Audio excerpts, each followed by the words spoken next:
This is the Star News Brief. I'm Gloria Musimbi.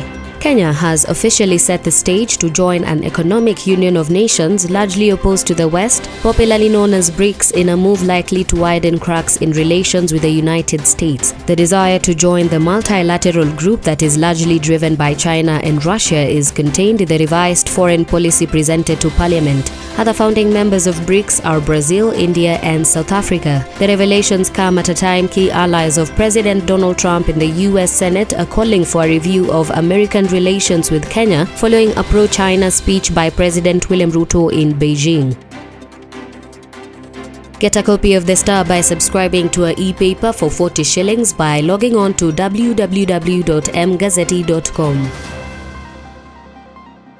The National Cohesion and Integration Commission is now going for former Deputy President Rigathi Gachagua over his 2007 polls chaos utterances. In a dispatch to newsrooms, the agency termed the remarks unpalatable, promising to hold Gachagua responsible. NCIC Chairman Samuel Kobia said the agency is working with relevant agencies to hold the former DP to account. Kobia said there was nothing festive about the deaths, displacement and devastation that marked the 2007 and 2008 post-election period, where more than 1,000 Kenyans lost their lives while 600,000 were displaced.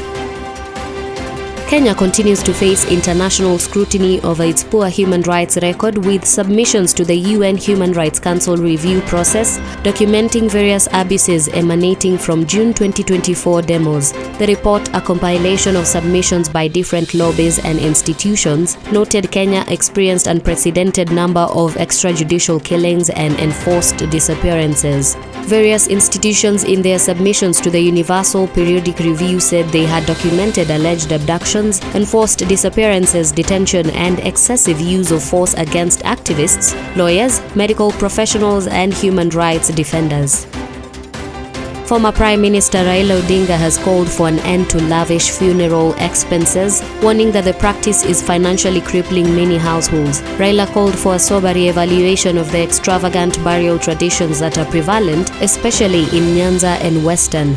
Many burial ceremonies in Kenya are usually turned into feasting festivals, with families insisting on what they say as decent send-off for their relative. Raila, a towering political figure amongst the Luo community, said the current system is financially draining bereaved families and the community at large and must come to an end.